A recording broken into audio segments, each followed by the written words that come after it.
नमस्कार, डिजाइन विशेष में आपका एक बार फिर से स्वागत है। मैं हूं डॉक्टर प्रतीक श्रीवास्तव और मेरे साथ मौजूद हैं वास्तुविद प्रयास मंगल जैन। आपका बहुत स्वागत है। धन्यवाद। प्रयास जी, वास्तु को लेकर बहुत अलग अलग चर्चाएं चलती रहती हैं। कई बार मकान बन जाता है, दुकानें बन जाती हैं, बिकती नहीं है, क्या वजह है? सबसे बड़ी मुख्य वजह यह है कि जैसे मानव सृष्टि और पूरी सृष्टि और इंसान 5 तत्वों पर बने हुए हैं, इसी प्रकार मानव में भी 3 वात पित्त कफ 3 प्रवृत्तियां पाई जाती हैं। इसी प्रकार भूमि में भी 3 प्रवृत्तियां पाई जाती हैं, वात पित्त कफ। तो भूमि जैसे इंसान बीमार होता है, उसके वात पित्त कफ में से किसी में भी विकार आ जाता है तो उसको बीमारियां आ जाती हैं। इसी प्रकार जमीन में जिस वात पित्त कफ में से जो भी अनबैलेंस होता है उससे संबंधित भूमि का आकर्षण कम हो जाता है। तो उसके लिए सबसे पहले यह देखना पड़ेगा कि कमी किस चीज की है, वात की, पित्त की, कफ की। वात मतलब कि उस भूमि पर वायु विकार कैसा है, यदि वह भूमि बाधित है या किसी प्रकार के पेड़ पौधे काट दिए गए हैं, पीपल के पेड़ काट दिए गए हैं जो चैत्र वृक्ष की संज्ञा में आते हैं, तो वह उस भूमि पर श्राप दे देते हैं, तो वह भूमि बाधित भूमि कहलाती है। इसके लिए सबसे पहले उस भूमि पर आप पारे के पिरामिड, जो कि पारे की धातु से बनते हैं, पारे के पिरामिड जमीन में इंजेक्ट किए जाते हैं, तो जो भी समस्या होती है बात से संबंधित वह खत्म हो जाती है। उसके बाद उस भूमि पर वास्तु रजिस्ट्री की जाती है। वास्तु रजिस्ट्री का मतलब कि उस भूमि पर जो भी देवी देवता निवास कर रहे हैं या अज्ञात शक्तियां या कोई भूत प्रेत बाधा निवास कर रही है, तो उनसे आज्ञा ली जाती है कि मैं इस भूमि को विक्रय योग्य बनाना चाहता हूं या इस भूमि पर किसी भी प्रकार का व्यवसाय चलाना चाहता हूं, तो बात से संबंधित सारी समस्याएं दूर हो जाती हैं। इसी प्रकार कफ, कफ में क्या होता है, जैसे इंसान के शरीर में कफ आ जाता है तो ठंडा पड़ जाता है। इसी प्रकार जब भूमि ठंडी पड़ जाती है तो उसका अट्रैक्शन कम हो जाता है। कफ के लिए अब जैसे अगर किसी को निमोनिया हो जाता है तो उसके लिए कामिया सिंदूर जैसी नाभि में लगाते हैं तो निमोनिया से संबंधित शिकायत खत्म हो जाती है। इसी प्रकार भूमि में आप जब कामिया सिंदूर का उपयोग करेंगे तब उस भूमि की अट्रैक्शन पावर बढ़ जाएगी। उसके बाद पित्त, पित्त से संबंधित बीमारी अगर जमीन में है तो उसके लिए ध्वजा का उपयोग कर सकते हैं, कि जैसे कि इसमें 5 तत्वों मतलब 5 तत्वों के अनुसार ध्वज का उपयोग नहीं करना। इसमें जिस कोण में जो देवी देवता निवास कर रहे हैं उनसे संबंधित ध्वज आप लगाते हैं तो निश्चित रूप से वह प्रोजेक्ट पर अगर किसी भी प्रकार के शासकीय मुद्दे चल रहे हैं या पार्टनरों में लड़ाइयाँ हो गई हैं या उस भूमि पर कोर्ट केस चल रहा है तो वह कम समय में ही दूर हो जाएंगे। इसके लिए आप उत्तर दिशा में सफेद रंग का झंडा लगाइए, ईशान कोण में चमकीला सफेद रंग का झंडा लगाइए, पूरब दिशा में हरे रंग का झंडा लगाइए, आग्नेय कोण में सतरंगी पीले रंग का झंडा लगाइए, नैऋत्य कोण में पीले रंग का झंडा लगाइए। इसके अलावा वायव्य कोण में भी हरे रंग का झंडा लगाइए। यह झंडे लगाते से ही आपकी जमीन पर पित्त से संबंधित जो विकार हैं वह खत्म हो जाएंगे और वह भूमि विक्रय के योग्य बन जाएगी। इसके अलावा मैं आपको यहाँ रोक के एक नया सवाल करना चाहता हूँ, क्योंकि ये एक सवाल बहुत लंबा हो जाएगा। कि ये कई बार मैंने देखा कि एक दुकान पहले बहुत अच्छी चल रही है, फिर उसने कहा कि चलो दुकान का अपन एक्सपांड कर देते हैं, थोड़ा विस्तार कर लेते हैं या कोई दूसरी जगह चले जाते हैं। तब जब नई जगह जाते हैं या नई दुकान खोलते हैं तो वो नहीं चलती, जबकि पुरानी दुकान बहुत चलती थी। इसकी क्या वजह है? पुरानी दुकान चलने की मुख्य वजह यह होती है कि सबसे मुख्य जो वास्तु की परिभाषा है वह है भूमि, कि भूमि आपकी कैसी है।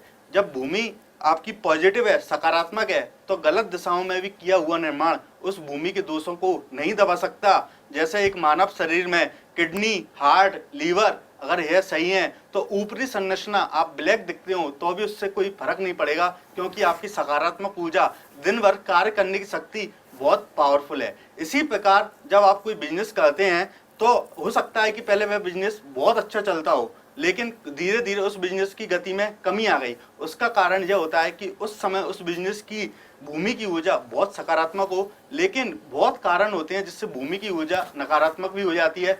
इसलिए भूमि की ऊर्जा सबसे मुख्य है कि वास्तु में कि जगह पर भूमि की ऊर्जा कैसी है। चलिए, ये जो आपने अपनी गोदी में ये तांबे की छड़ियाँ रख रखी हैं। जी। मैं आजकल हर वास्तु विशेषज्ञ को ये छड़ियाँ लेकर घूमता हूँ, देखता रहता हूँ। ये छड़ियों के बिना कुछ काम नहीं होता क्या? ये दो छड़ियां कुछ भी नहीं है, जो ओनली कॉपर की दो रॉडे हैं। इंसान इसको बोलते हैं डाउजिंग टेक्निक। इंसान जितना संवेदनशील होता है, मनुष्य जितना संवेदनशील होता है, उसके अनुसार ये रॉडें घूमती हैं। ऐसा नहीं है कि इस दो रॉडों को पकड़ के हर किसी के हाथ से रॉडें घूमे। आपने देखा हो कि कोई कोई इंसान इतना सेंसिटिव होता है कि कोई भी पॉजिटिव जगह पे या नेगेटिव जगह पे जाता है तो उसके रोम छिद्र अपने आप खड़े हो जाते हैं। इसी प्रकार कोई नारियल जैसे पानी गुनता है तो उसके हाथ पर नारियल खड़ा हो जाता है। इसी प्रकार जो इंसान जितना संवेदनशील होता है, उतनी पावर से ये रॉडें घूमती हैं। जब जो दो रॉडों से किसी भी भूमि पर चला जाता है और जितनी इंटेंसिटी से रॉडें घूम जाती हैं, उतने अनुसार कह दिया जाता है कि ये भूमि पॉजिटिव है या नेगेटिव। एक समस्या बहुत आ रही है कोरोना के बाद से। लोगों के पास कैश की बहुत तंगी है। जो व्यापारी है उसके पास तो कैश की तंगी है ही सही, नाड़ाबंदी है उसकी, उसके पास लिक्विडिटी का प्रॉब्लम है। लेकिन आम आदमी को भी कहना है कि साहब हमारे पास पैसे नहीं है, नगद पैसा नहीं है। ये नगद की कमी का क्या कारण है? बहुत व्यापारी ऐसे होते हैं जिन पर सब व्यवस्थाएं अच्छी हैं, घर का मकान है, दुकान है, फैक्ट्री है, व्यापार है, उसके बाद भी नगद धन का अभाव रहता है।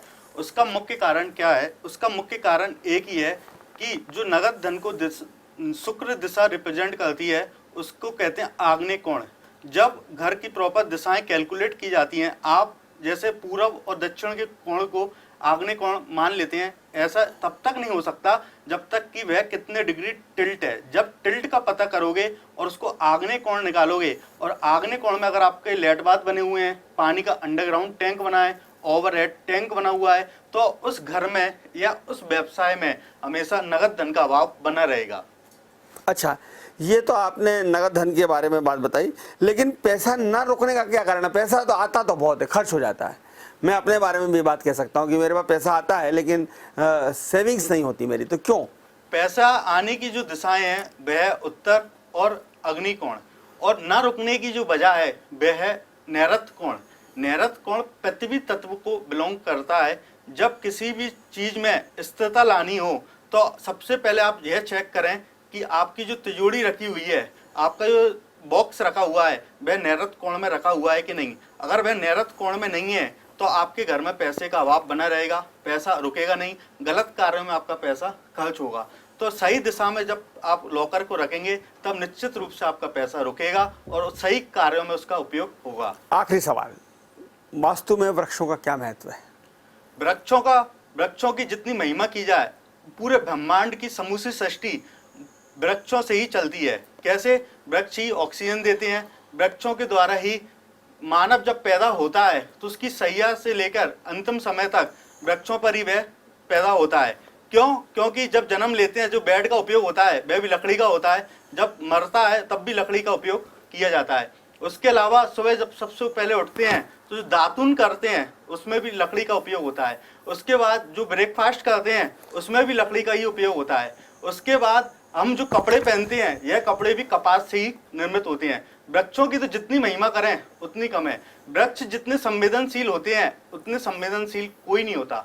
आप अपने घर की सकारात्मक और नकारात्मक ऊर्जा सबसे पहले अगर कोई बताते हैं तो उस जगह के वृक्ष बताते हैं। तुलसी एक ऐसा पेड़ है कि अगर तुलसी जिस घर में नहीं पनपती है, नहीं उगती है, तब उस घर में विशाल नकारात्मक ऊर्जा होती है। इसी प्रकार जब आप किसी भी प्रकार की दवाइयों में, आयुर्वेद में वृक्षों का ही उपयोग किया जाता है। वृक्षों की महिमा की वास्तु में वर्णन करें तो जब कुंडली में दोष होते हैं, तब अगर जैसे किसी की दो शादी के योग हैं, तब उसकी एक तुलसी से शादी कर दी जाती है या पीपल से शादी कर दी जाती है, तो वह दोष भी उसका खत्म हो जाता है। वृक्षों की जितनी महिमा करें। आज के समय में अभी मैं एक केस स्टडी आपके साथ शेयर करता हूँ।